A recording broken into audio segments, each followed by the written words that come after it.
días nuevamente. Vamos a revisar, en este caso, los órganos que se desarrollan, o los órganos que aumentan su funcionalidad en el proceso del embarazo. El primer órgano que tenemos que mencionar, vamos a dibujar,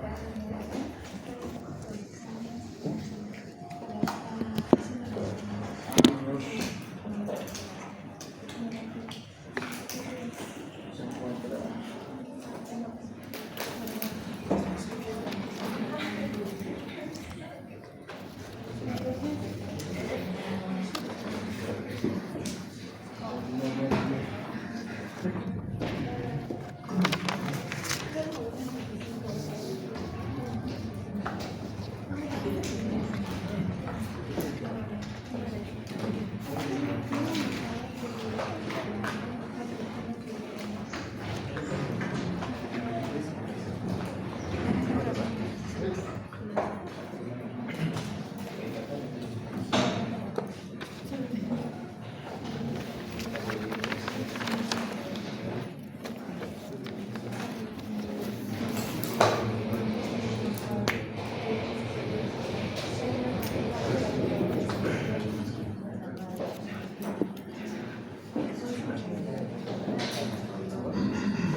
vamos a hablar de esta parte del desarrollo embrionario. La primera parte se va a abocar a las patologías útero-placentarias, ¿no? Entonces, primero, ya saben, hay que hablar de lo normal. ¿Cómo está conformada? A ver, ¿quién sabe cómo está conformado el útero? ¿Cuáles son las placas del útero y cómo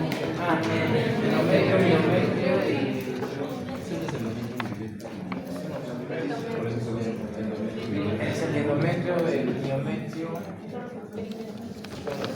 perimetrio? Tenemos al endometrio, al miometrio y al perimetrio.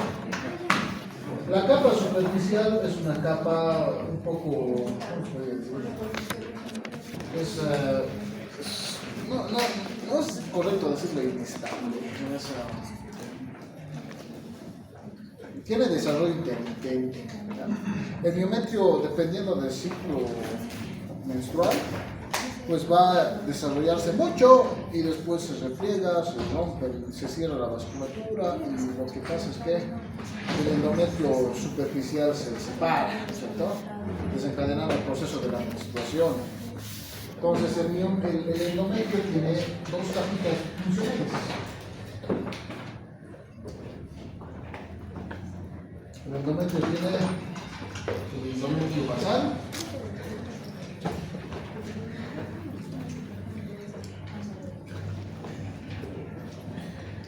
y el endometrio superficial.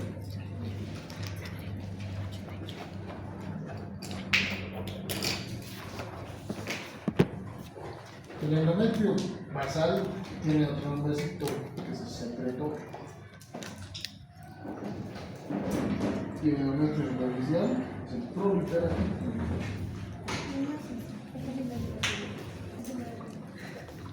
El hecho de que este vaya desarrollándose depende de una liberación neuronal de qué? Del estradiol. Y el desarrollo del estradiol depende de qué? De la acción de la aromatasa, que va a biotransformar la androstenediona, los andrógenos, de esta molécula.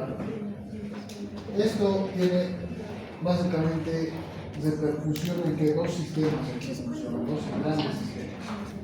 Uno va a ser por la liberación de la ACTH. ¿Dónde se producen los andrógenos débiles? En la zona reticular. Zona reticular. vascular de la corteza suprarrenal.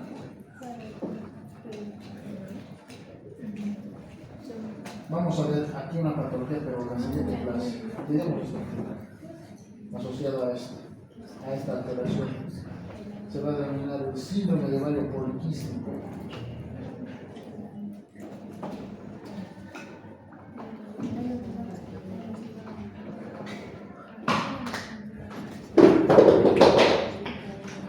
El síndrome de Stein-Lavington, ¿ya?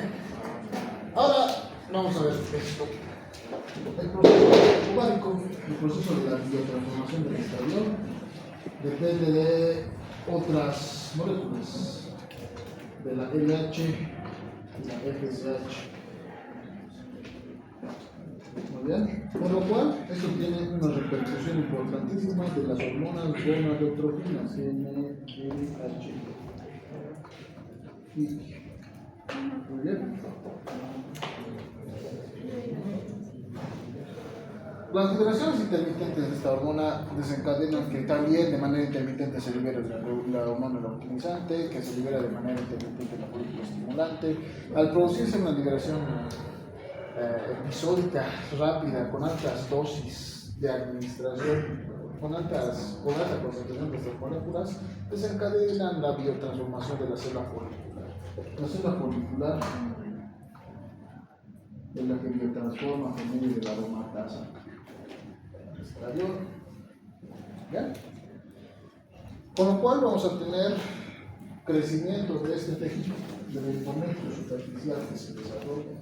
Posteriormente, cuando se desencadena más liberación de la hormona leucokinizante, lo que sucede es que esto desaparece, se produce vasoconstricción, deja de recibir perfusión del endometrio superficial y lo que se desencadena es el proceso de la menstruación.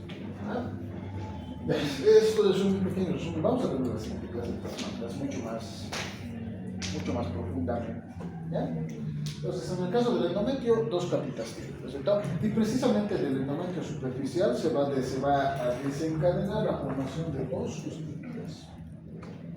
Que les vamos a colocar. En el caso de la madre, se va a formar la residua. Se va a transformar también el espacio velloso.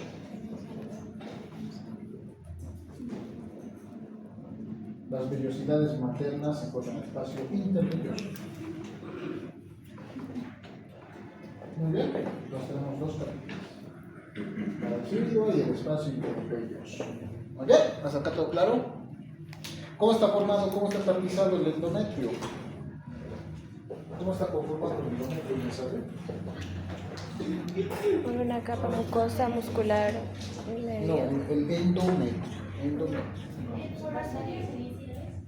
Muy bien. Tenemos un tejido dispuesto de esta manera. Tenemos dos partes, hemos dicho, el endometrio basal y el superficial. ¿No? Desde el miometrio vamos a tener unas arterias que se ven más arqueadas. Pero arterias rectas. Las arterias rectas se encuentran en el miometrial, en el miometrio. De acá proliferan o se van a dirigir hacia la superficie unas arterias que se denominan arqueadas uterinas.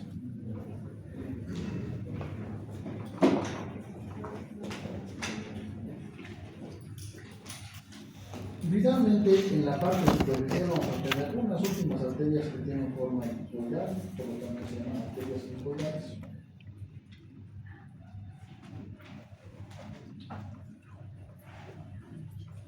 Eso es en cuanto al aparato vascular. En el aparato superficial vamos a encontrar unas glandulitas que proliferan y se dirigen hacia la superficie, son bastante grandes. Estas están tapizadas por el interior cilíndrico simple y nuestro secretor. ¿Bien? Estas son glándulas uterinas. Estas glándulas uterinas están tapizadas en todo el interior, hemos dicho cilíndrico simple. El epitelio uterino siempre va a ser cilíndrico.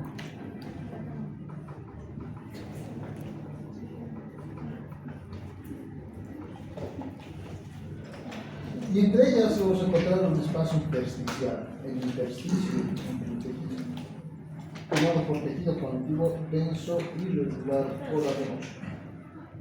¿Bien? Así está conformado. Dígame. Ahora lo explico para hacer sí, por favor. Ya está bien.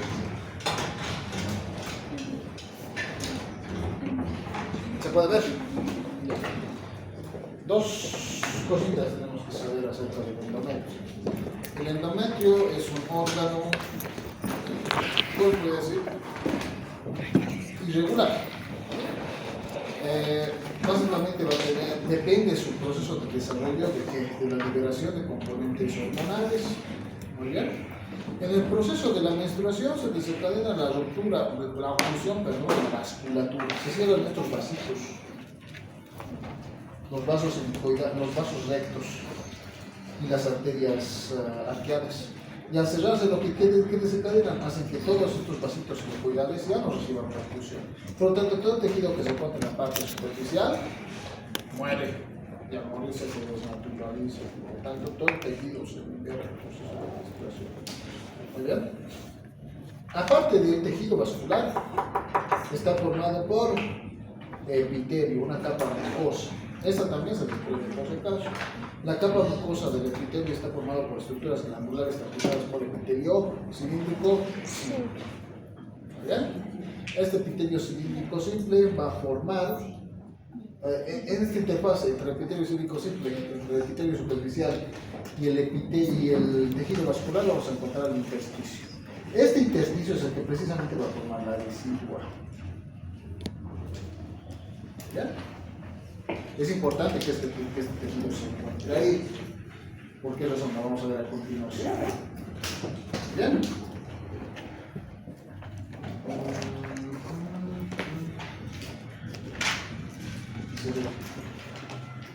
Ahora.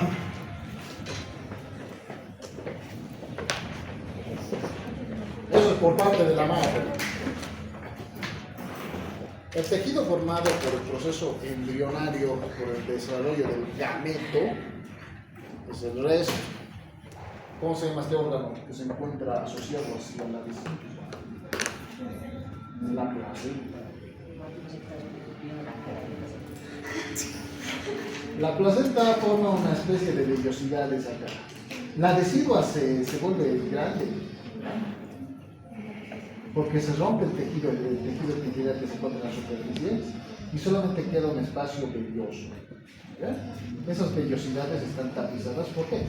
¿Cómo se llaman las células que tapizan la vellosidad uterina? ¿Ah? ¿Cómo se llaman las células del corio? No, pues, no está fácil. El sincitio es citotrofoblasto. Acá se encuentran las células sincitiales. Sincitio, células sincitiales y las células sincitiotrofoblásticas.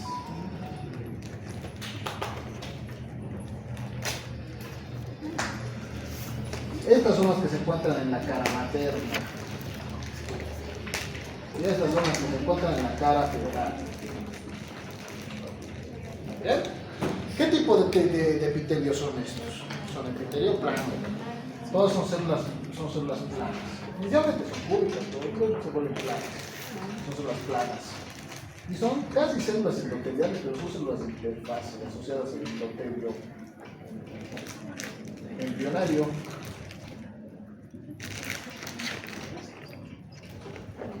Entonces, ya sabemos, la capa superficial de la mucosa uterina desaparece. Vamos a tener un tejido más o menos así. A ver, esto es muy importante porque aquí se les va a abrir la cabeza.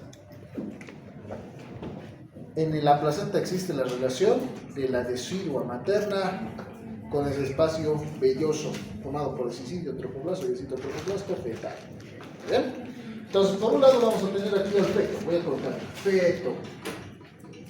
Aquí tenemos unos vasitos, unas vellosidades que se encuentran así. ¿Muy bien? Y estas vellosidades recogen vasculatura y la llevan hacia vasitos sanguíneos hacia el feto. ¿Ya?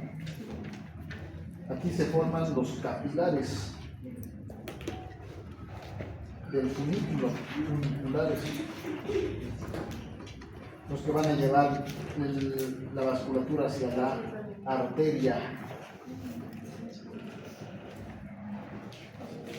hacia la arteria umbilical.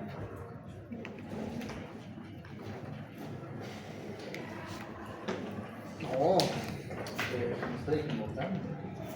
No es la arteria umbilical, es la vena umbilical. ¿Ya?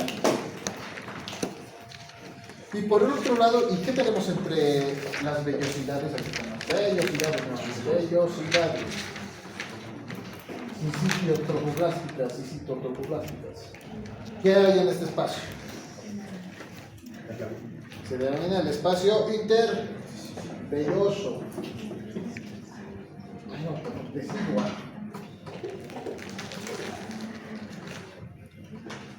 Y posteriormente vamos a tener el aparato vascular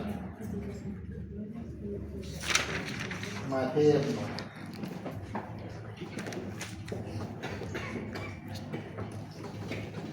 Muy bien. ¿Por qué tiene que existir este espacio? Porque tiene que sufrir cambios de presión de manera constante. Y los cambios de la presión residuales son los que van a ejercer el hecho de que el embrión pueda tener la suficiente cantidad de nutrición y oxígeno para poderse desarrollar. Tiene que existir siempre un espacio residual, siempre. ¿Bien? Hay algunas patologías en las cuales desaparece y va a producir otros trastornos. Muy bien. ¿Hasta acá todo claro? ¿Sí? ¿Qué tipo de epitelios tenemos entre estos? Acá hay epitelio plano simple y acá hay epitelio plano simple. Son dos estructuras vasculares. Además, es una zona muy relacionada. Pero son capilares continuos, afortunadamente, no permiten el paso de moléculas muy voluminosas. Por lo tanto, la placenta, de hecho, al ser una circulación de interfase, lo que desencadena es que pierda, que proteja, ¿no es cierto?, la circulación embrionaria por el tipo de vasculatura que tenemos acá, que es bastante inclinada. ¿Ya? ¿Está acá todo claro? Sí. Este es el resumen de embriología, de cómo es que se desarrolla la placenta y qué función tiene. Veremos ahora una de las primeras patologías. ¿Sí?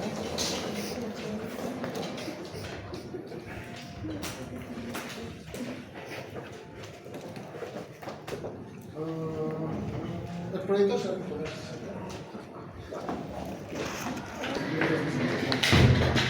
Básicamente esa es la relación que va a tener.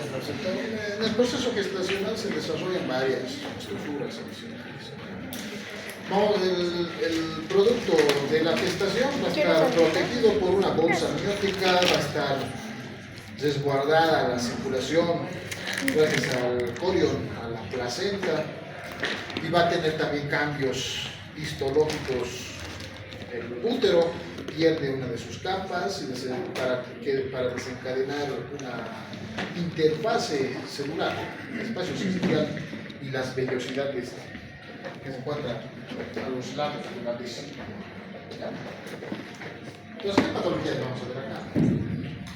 Vamos a ver patologías inflamatorias, tanto uterinas, funiculares y corioamnionales. Vamos a ver patologías infecciosas que pueden afectar al corion, al amnios, y por lo tanto puede ser un factor que pueden desencadenar alteraciones a nivel del desarrollo embrionario. Vamos a ver las enfermedades trofoblásticas también, ¿cómo no? Las enfermedades trofoblásticas van a ser procesos de neoformación del tejido desencadenadas por algunas anormalidades en el ciclo del proceso de la gametogénesis. Muy bien. Y también vamos a ver gestiones de tipo ectópico para sus experimentos. Primero, en el caso de las inflamaciones e infecciones placentarias, hay algo que tenemos que saber. El proceso uterino se encuentra conectado por dos partes, ¿no es cierto?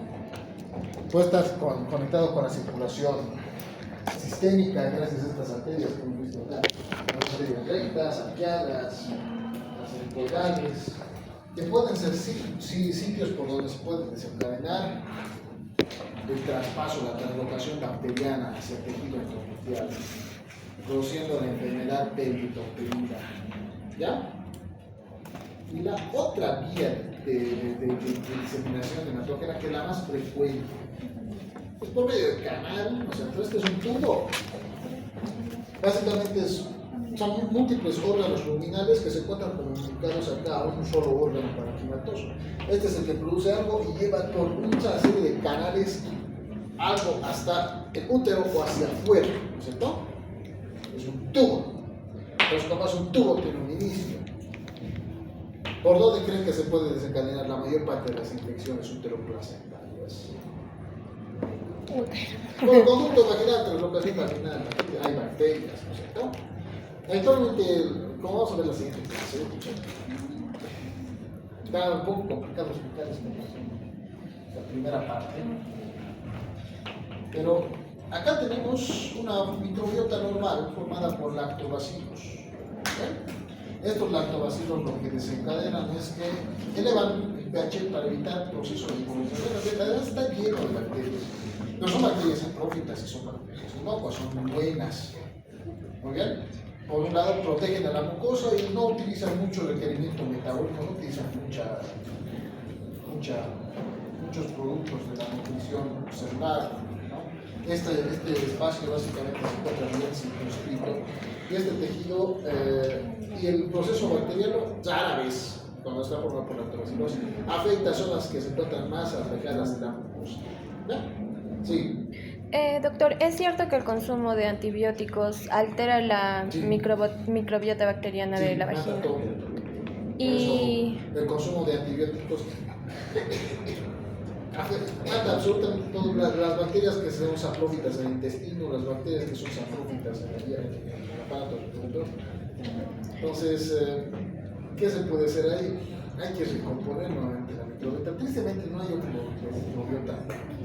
Lo que se hace es recomponer solamente por un mecanismo terapéutico que se llama. pero con probióticos, disculpe, pero con probióticos, Probióticos es que no llegan hasta acá.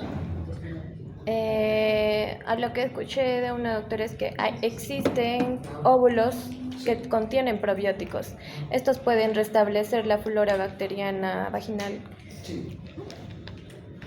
Los probióticos orales, pero no, siempre tienen que ser probióticos. Por óvulos, ajá. En una mujer embarazada, ¿el uso de antibióticos estaría prohibido? No, depende del riesgo-beneficio. En una mujer embarazada casi ningún fármaco le puede ser administrar. Hay una clasificación que se llama la clasificación FDA de fármacos seguros en el embarazo. Muy pocos son seguros. La mayor parte de ellos tienen algún factor asociado a teratogenicidad y no están estudiados en mujeres embarazadas, conocidas animales, mucho riesgo. Hay que utilizarlos siempre y cuando tengamos la certeza de que el proceso bacteriano pueda desencadenar muerte del embrión o una lesión del embrión. Es mucho riesgo administrar estos fármacos. Muy bien, entonces tenemos acá dos zonas de ingreso. Una por la vasculatura, otra por El canal vaginal. En el caso del canal vaginal, vamos a tener cierto grupo de bacterias, y en el caso de las que se transportan por vía hematógena, vamos a tener otro tipo de bacterias o patógenos. Ya. La más frecuente, sin embargo, pregunta de evaluación es la ascendente.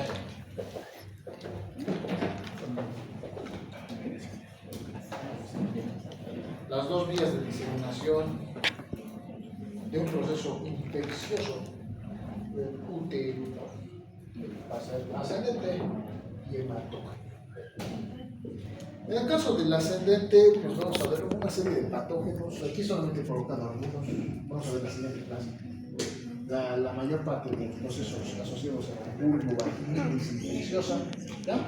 Pero vamos a tener aquí bacterias vaginales y también procesos micóticos. ¿Ya? Aquí podemos encontrar a las tricomonas, la candidiasis.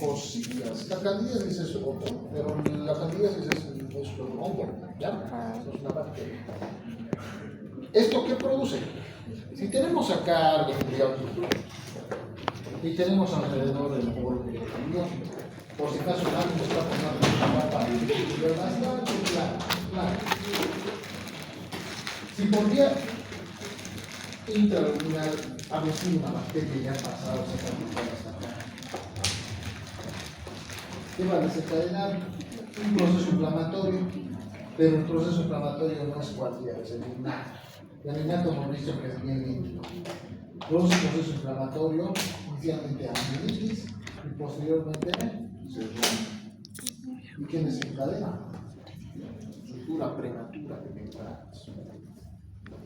Si se produce la ruptura prematura de membranas en el ciclo temprano del desarrollo embrionario, puede desencadenar incluso cuando se encuentra en el proceso tardío de la gestación, puede desencadenar de crecimiento, disminución del crecimiento, pero del crecimiento embrionario, ¿ya?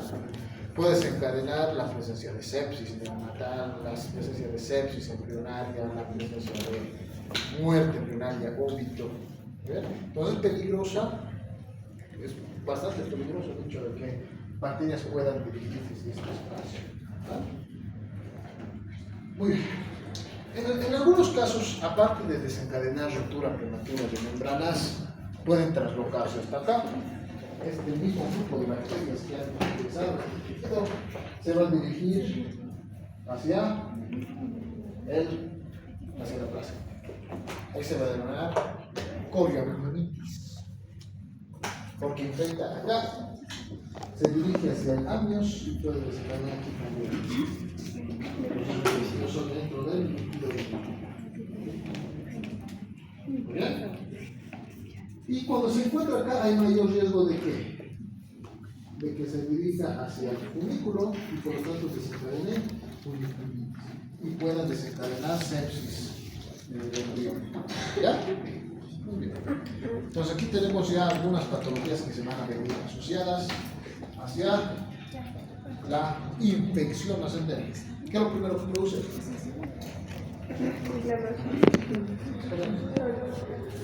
Proceso inflamatorio del amnios que va a desencadenar ruptura prematura de membranas. Si se traslocan las bacterias por el intersticio, por la decidua hacia la placenta que da proceso, corioamnionitis. Si estos viajan por la circulación de las vellosidades placentarias hacia el cordón umbilical que va a producir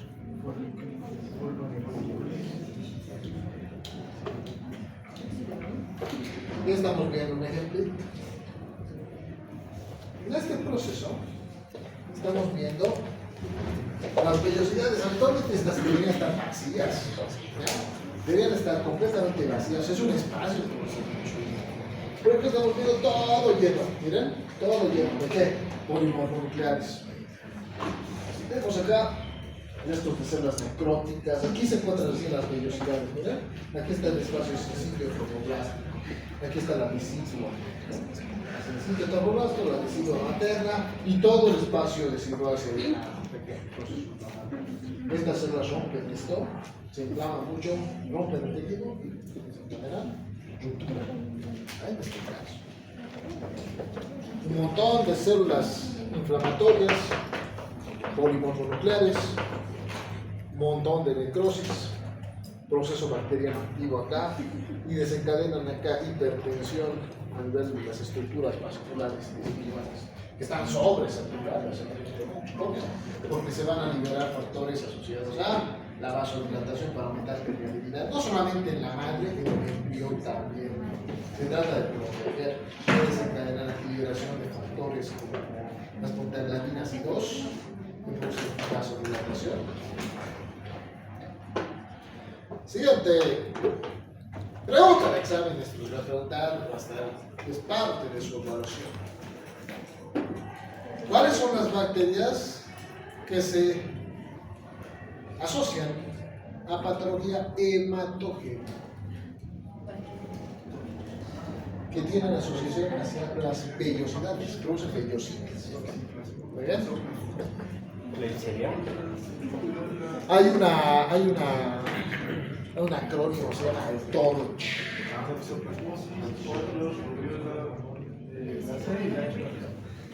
Ya, luego firma.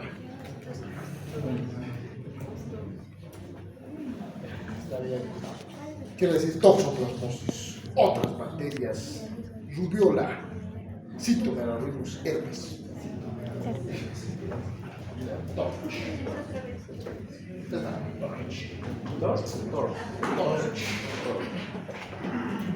Toxoplasmosis, otras bacterias, rubiola, cytomegalovirus y herpes. ¿Bien?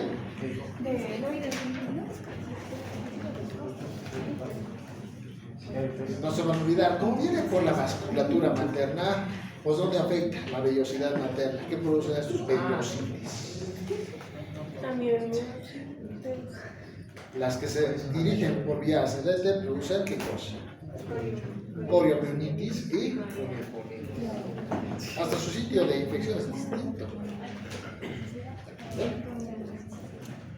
Siguiente.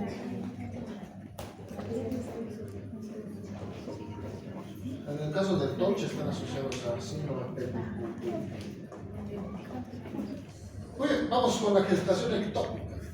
La gestación ectópica está definida como la presencia de desarrollo embrionario en sitios alejados al sitio de implantación habitual, que es el endometrio placental, uterino.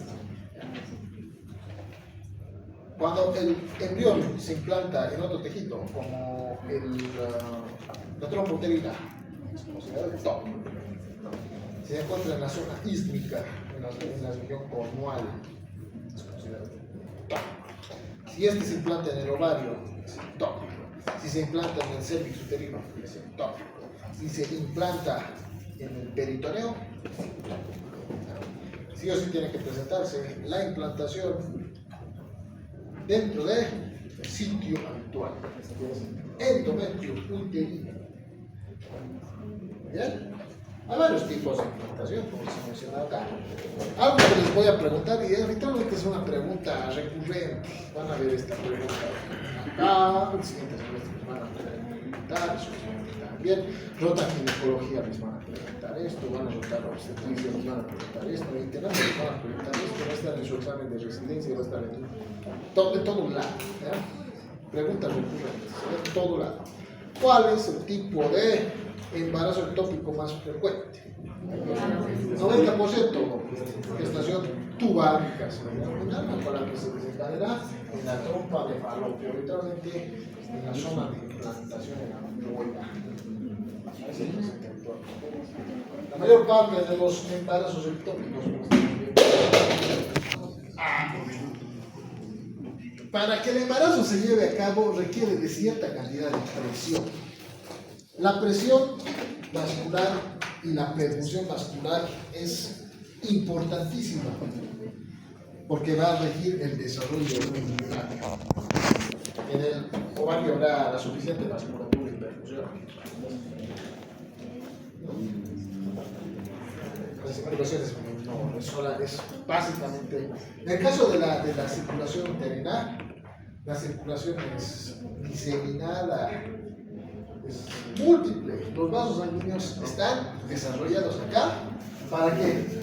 Para no solamente perfundir una capa, sino para integrarse, para penetrar en el tejido y poder desencadenar la perfusión de una zona funcional, de una zona con continuo recambio muscular.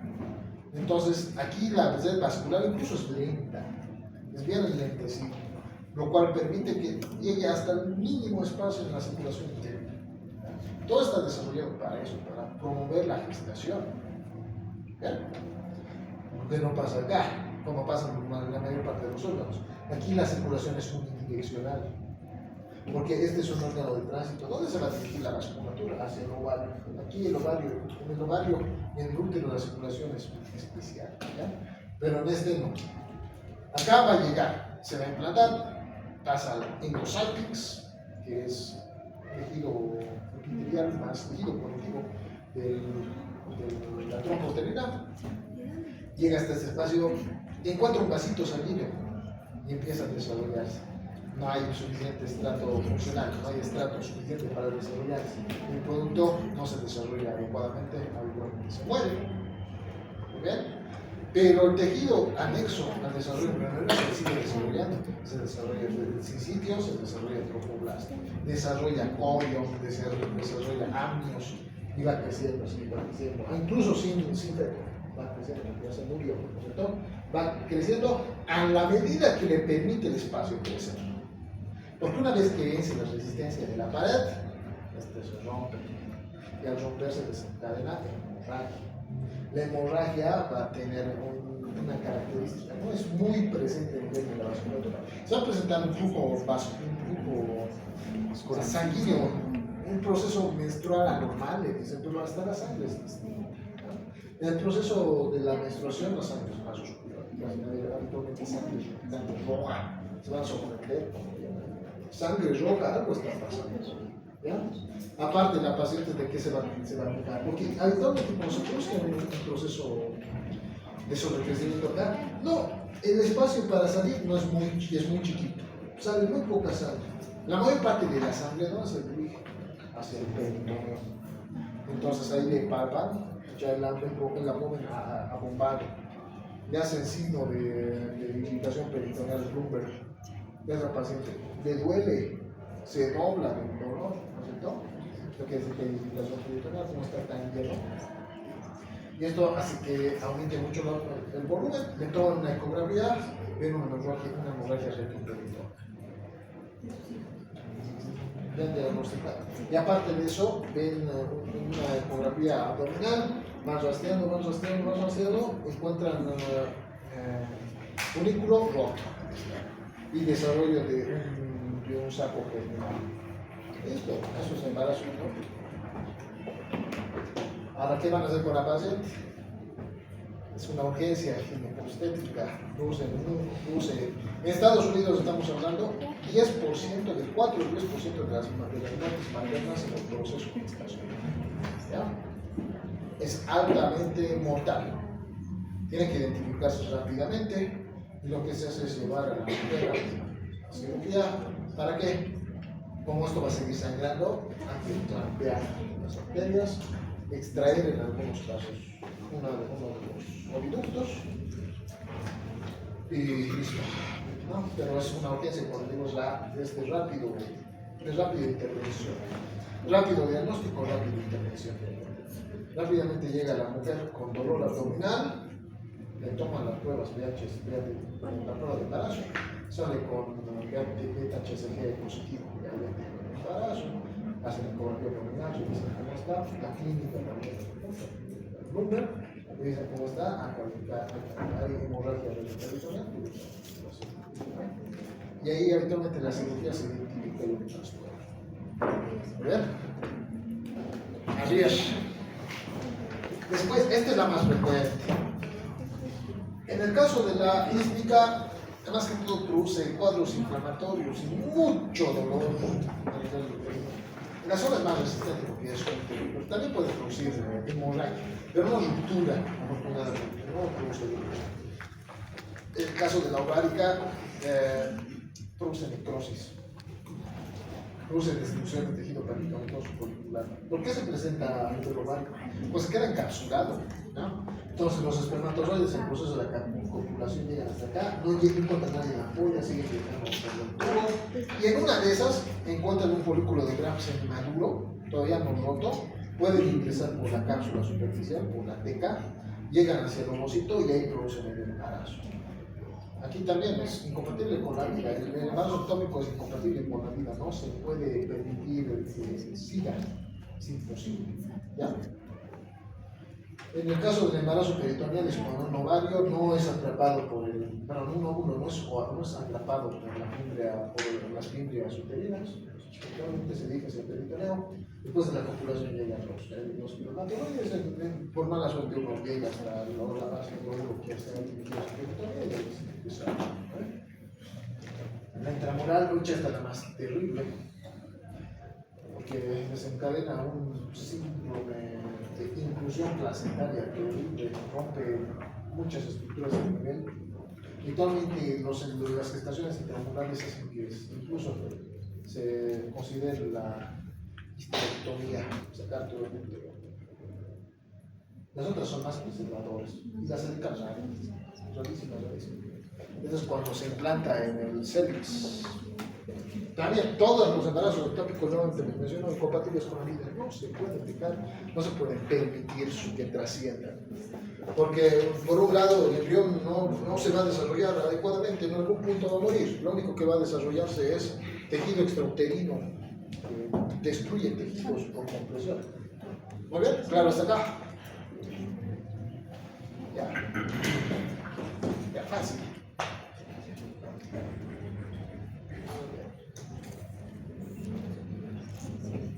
En el caso de la gestación tubálica, las causas más frecuentes son trastornos obstructivos, discinesias, fibrosis, cicatrización. Eso hemos discutido con el grupo que le ha tocado el embarazo ectópico. ¿Dónde está el grupo de embarazo ectópico? Levante la mano, no sean coral.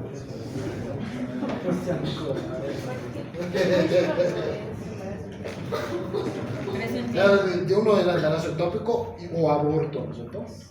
Uno era aborto, el otro era embarazo ectópico. Presuntivo, pero no había ningún hallazgo, ¿no es cierto? En el caso del embarazo ectópico es beta-HCG positiva, hematoma, se ha infeccionado. Pero en el caso del embarazo ectópico había una característica, el óseo se encontraba cerrado. Sí. En el aborto, el óseo se encontraba abierto. Hay algo que permite diferenciar entre ambos. Entonces, en el embarazo ectópico, ya saben, hasta el día 6 se produce la implantación. Si en algún punto en este proceso de transporte, porque son un montón de manitos ahí, ¿ya? El epitelio del oviducto es ciliado, tiene cilios y todos se dirigen hacia el mismo sitio, son como un montón de tentáculos que llevan al ovocito hacia su sitio de implantación. Pero digamos que mi paciente sufrió peritonitis, se ha formado plastrón y tristemente ha afectado un segmento del oviducto, se ha muerto y se ha cicatrizado. Entonces toda esta zona grande no va a tener cilios. Entonces, ¿qué pasa con el óvulo que ha sido fecundado? Llega hasta un espacio y como ya no tiene cilios, pues se queda ahí. Al día 6 se produce la gastrulación, se producen las células sensitiales se dirigen hacia la superficie y empiezan a liberar proteínas líticas. Independientemente, no tienen receptores para entender, tristemente. Es por tiempo. Llega hasta este tejido, empieza a romper. No tiene suficiente vasculatura, el embrión muere, pero el resto del tejido sigue desarrollándose. Así es. Puede ser de muchas causas. Fibrosis, discinesias, el tabaquismo, por ejemplo, el tabaquismo lo que desencadena es disminución de la cinesia ciliar en todos los órganos, entonces no se mueven los cilios. Puede producirse por tumores, por obstrucciones, por hemorragias, por traumatismos, cualquier cosa que obstruya el tránsito del ovario fecundado va a ser causa de esto. Doctor, ¿y el consumo de pastillas anticonceptivas en el embarazo puede darnos eso? No. Sí, en un caso así. ¿Con anticonceptivos en el embarazo? Sí, es que no sabes. Dispositivos anticonceptivos, sí. Los dispositivos anticonceptivos obstruyen. un DIU mal colocado, una T de cobre que ha llegado hasta ahí, está tapado, eso. Pero anticonceptivos orales, Ay, no recuerdo cuál los es. anticonceptivos orales son un poco difíciles. Los anticonceptivos orales en lo que influyen no es precisamente en el transporte ciliar, influyen en la vasculatura, en el proceso vascular.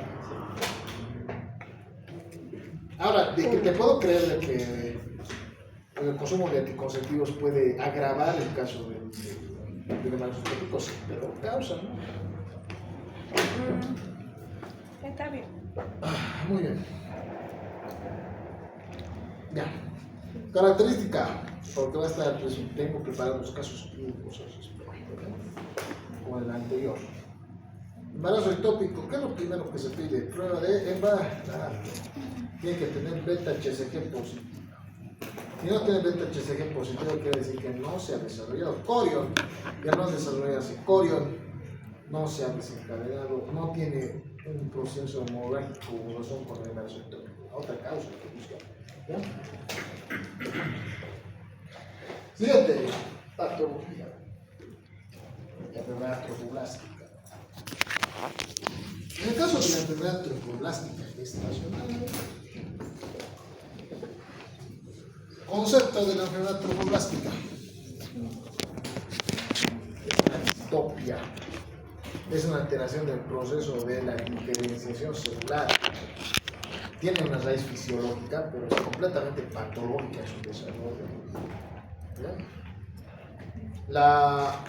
Aquí vamos a hablar de dos patologías: la mola y la enfermedad trofoblástica. La mola hidatiforme, su definición es la degeneración hidrópica de las vellosidades del corion. ¿Cómo está formado el corion?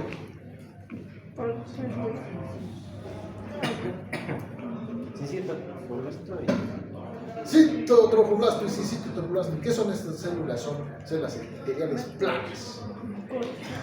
En esta alteración, en la enfermedad molar, en la enfermedad trofoblástica, viene del trofoblasto, ¿no? Viene del trofoblasto, es de un desarrollo germinativo, bien asociado a germinación. No es una enfermedad que nace de la nada, tiene que haber sí o sí germinación, es trofoblástica, del trofoblasto. En esta patología vamos a ver la degeneración del trofoblasto hacia hidropsia. ¿Qué teníamos en el trofoblasto y la circulación funicular? Vasculatura, ¿no ves? Aquí no vamos a ver vasculatura, vamos a ver vesículas llenas de agua, llenas de líquido. ¿Ya? Ahora, la mola hidatiforme, en sus características básicas, es una masa voluminosa. Tiene vellosidades coriales edematizadas, hidrops o hidropsia, y tiene dilataciones quísticas. ¿Saben qué más tiene? Beta-HCG positivo, son enfermedades coriales. Parece embarazo. Crece con embarazo. Le hacen la prueba a su paciente. Ah, caramba, es embarazo. Muy bien, muchas felicidades, señora. Pasan 3 veces. El vientre parece que nos hubiera crecido. Es decir, como un embarazo de 6 meses. Diga la mujer, ah, caramba, no te hemos tomado ecografía, bien, te vamos a tomar ecografía. Mola, bien, sí. Beta-HCG no es determinante para embarazo nomás. También se presenta en embarazo molar. En mujeres caucásicas, en Estados Unidos, por ejemplo, se presentan en 1 de cada 10,000. Muy frecuente. Nuestro medio también es bastante frecuente, menos frecuente que en Estados Unidos, pero aún es probable. En poblaciones asiáticas es incluso menores, de 1 en 5,000, 1 en 4,000 embarazos que se presentan. No es importante reconocer sus características. ¿Cómo se puede diferenciar y evitar estos problemas? ¿Cómo se puede reconocer rápidamente un embarazo molar de un embarazo normal? ¿Qué harías? Palpación. ¿Ah? A la palpación. Palpación, pero se tiene que diagnosticar rápido. La palpación se utiliza únicamente cuando el producto ya está bien desarrollado. Ecografía precoz. Se realiza la ecografía, se tiene que identificar saco embrionario, embarazo. No se identifica saco embrionario, es un tejido diferencial, es una masa, mola. Se identifica el latido cardíaco, es embarazo. No identifica el latido cardíaco en una masa. O se muestra el producto, ¿no? Se tiene que identificar rápido porque, miren, este es un embarazo molar de 12 semanas. Crece como un embarazo, crece mucho más rápido que un embarazo.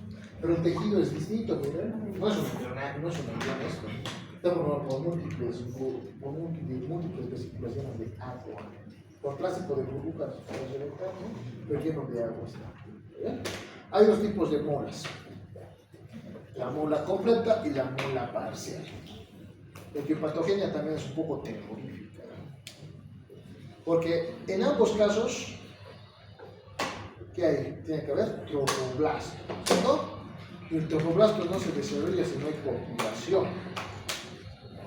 Porque para que se forme el trofoblasto tiene que existir genes paternos. ¿Qué creen que ha sucedido acá? A ver, ¿por qué? La mola completa y la mola parcial dependen. En el caso de la mola completa no hay embriogenia, no hay restos embrionarios. Mientras que en la parcial hay embriogenia, puede haber huesitos, pero cartílagos del esqueleto primordial, pueden mostrarse incluso partes fetales. ¿Muy bien? En este caso, miren, tiene una información de 46XX o 46XY. Esta es menos frecuente y se asocia a androginia. ¿Saben qué pasa acá? ¿Quieres saber? Óvulo vacío, sin información genética. Llegan todos los espermatozoides, ambos se mezclan dentro de la parásica, dentro del óvulo. ¿Ya? Por eso tenemos una información paterna, 46XX o 46XY. Esto empieza a desarrollar ¿qué cosa? Placenta. La placenta se desarrolla únicamente con los genes paternos. ¿Bien? Esto nos va a servir para identificar las patologías después. ¿Ya? Óvulo. Dos células, dos espermatozoides llegan y entre ambos mezclan su material genético. Así es.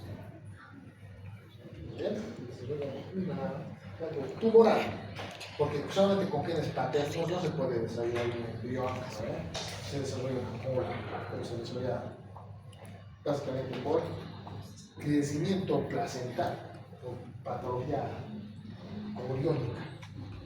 ¿Ya? La mola parcial es aún peor. Acá sí hay un óvulo por información genética. Llegan dos espermatozoides de la vez, ambos lo germinan y forman triple información genética, 69XXY. En este caso se forma parte del tejido embrionario porque sí hay información materna y paterna. Pero hay más genes paternos, por lo tanto existe una sobreimpresión del desarrollo ovular. La reproducción aumenta HCG. Son beta-HCG. No solamente se vive beta-HCG en el embarazo, también tienen que programar ecografía temprana, ecografía precoz para ver qué está pasando. Doctor, usted dijo que en la ecografía podemos ver si es una masa o puede ser un producto que, como no hay latidos, se muerde. Entonces, ¿con qué métodos vamos a diferenciar? ¿Cómo vamos a confirmar esa sospecha? No solamente ecografía, pues si se ha producido, si hay restos embrionarios también se tienen que hacer las parámetros, ¿cierto? En ambos casos se tiene que retirar al tejido, porque no hay que permitir que se desarrolle mucho. Si hay restos fetales, no es el mismo manejo. Se tiene que sacar, se tiene que esterilizar este programa. Doctor, y en caso de aquellas zonas alejadas, o sea, por ejemplo en el campo, personas que no pueden llegar a la salud, porque hay mujeres que se embarazan y nunca van a hacer su control, o incluso ellas mismas dan el parto y resulta ser un producto de una muela, estas pueden volverse cancerígenas por el sexo. Están asociadas a un cierto tipo de tumor, al carcinoma. Vamos a ver si también, ¿ya? No, Sí, tengo una duda con respecto a esto. Tenía entendido de que cuando se resultaba, por ejemplo, de una gestacional de mellizos, sí, usualmente eran 2 espermatozoides entraban al óvulo. sí. Y porque en el caso de esta se tipificaría como una trisomía. Ah, Es eso que- es lo que Es que hay una cosa.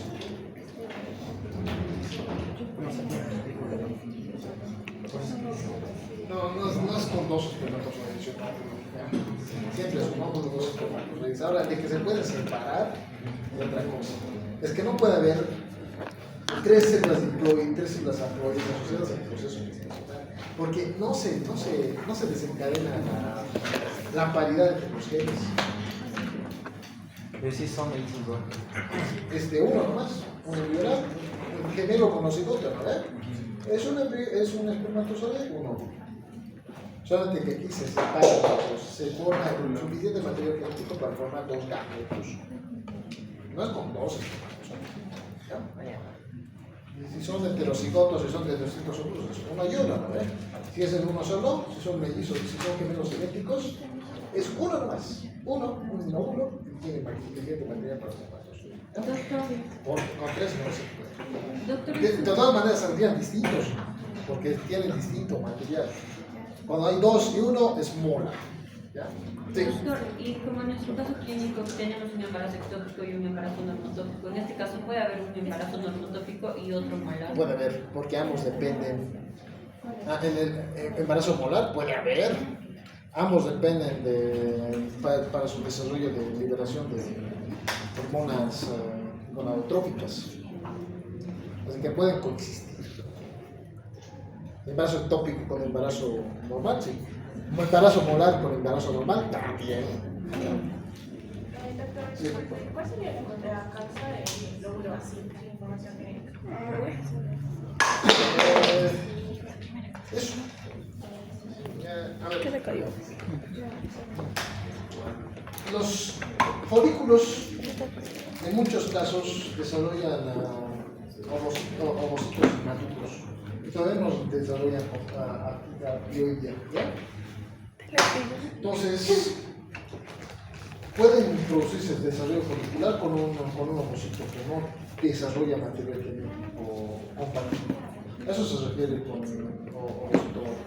ovocito vacío, ¿ya? Su material genético no es compatible con el proceso de la gametopótesis.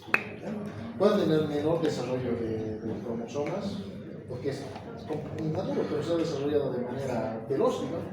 Como en el, pues podría mencionar, el síndrome de ovario poliquístico. No forma ovarios maduros, producen múltiples folículos ováricos, algunos de ellos producen ovocitos que se encuentran en pleno proceso de desarrollo.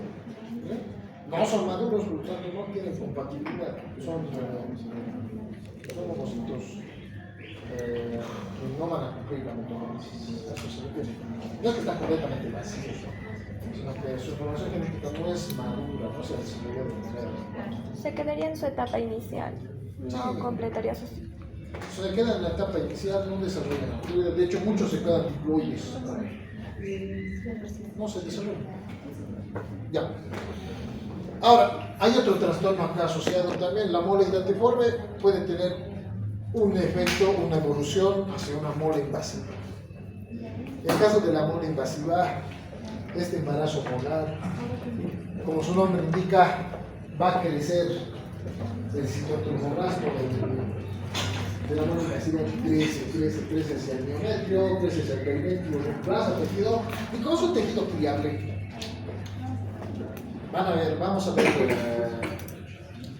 Ya terminamos estas 2 semanas, vamos a ir abajo. Sí. Ahí van a ver cómo es la mola. La mola es tejido bien, que se puede desmenuzar, bien laxo. ¿Ya? Se reemplaza entonces útero con este embarazo molar. qué se produce? Se rompe el útero, puede producir una hemorragia peritoneal severa. Por eso se tiene que sacar rápido, porque proliferan primero en la superficie, se quedan sin espacio, proliferan hacia el tejido. Y si proliferan hacia el tejido, pues se va a perder, se puede morir la paciente. Ahora, si llega hacia la vasculatura helicoidal, hacia la vasculatura, las arterias centrales, las arterias rectas, parte del tejido se puede desprender. Y este tejido se va a dirigir hacia el pulmón, hacia el cerebro, hacia el riñón, lo tapa y produce embolización.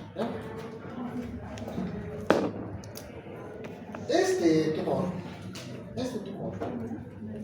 se puede tratar con mucha facilidad con quimioterápicos.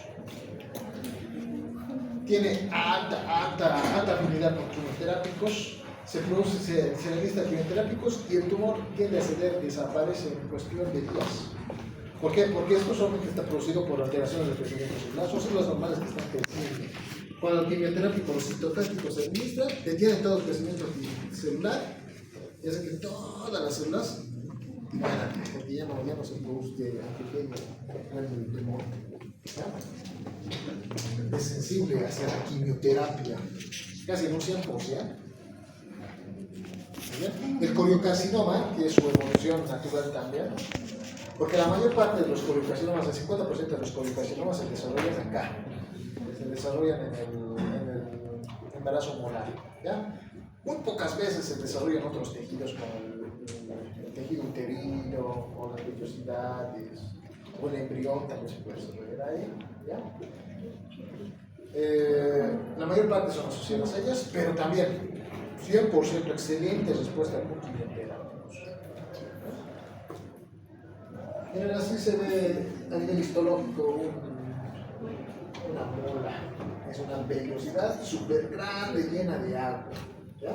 Y alrededor podemos ver el proceso sincitial que todavía se encuentran desarrollando. Esas celulitas que están bien en la superficie están formando más vellosidades, más globitos, ¿no? Más vesículas sincitiales. Tenemos también las lesiones no molares, que van a ser los tumores. El coriocarcinoma gestacional, que es la evolución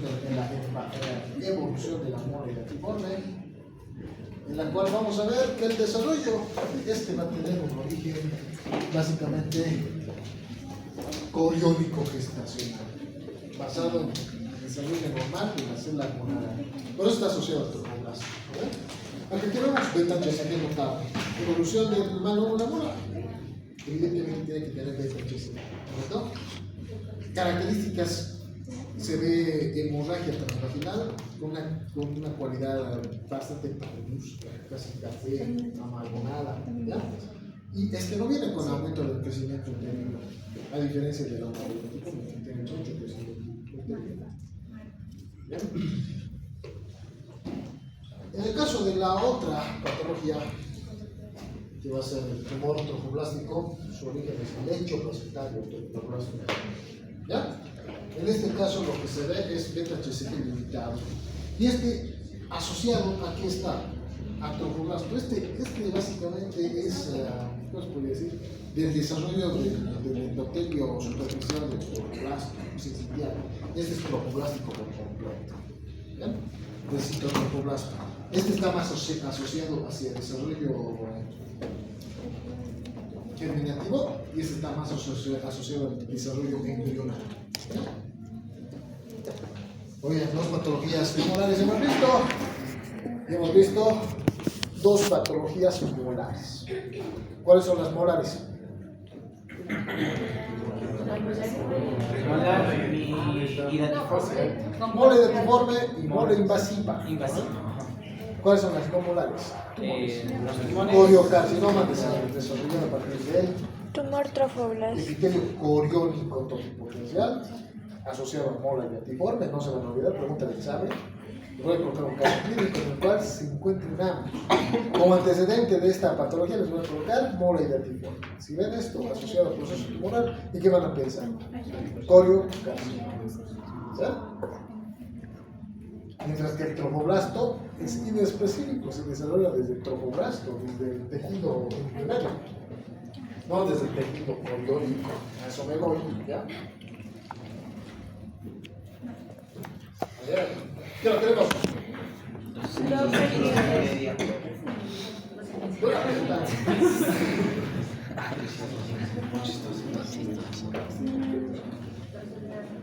Preeclampsia.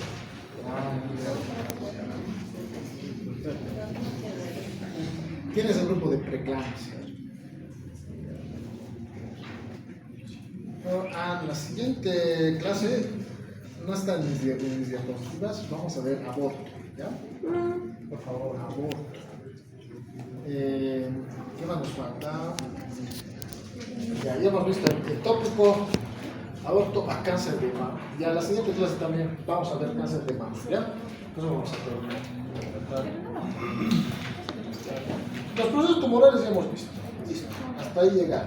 Solamente hay dos tumores asociados al proceso placentario, útero-placentario. En el caso de los tumores mamarios, eso es otro punto, es más complejo. ¿Ya? Muy bien, hipertensión, dime. Tal vez no sé si nos puede regalar los 15 últimos minutos para poder estudiar genética. ¿Qué tiene el examen de genética? Sí. Ejercicio. Y mañana también. ¿En qué hora tienen? 3 jueves. Es aniversario. Muy bien, entonces hasta acá. ¿Ya?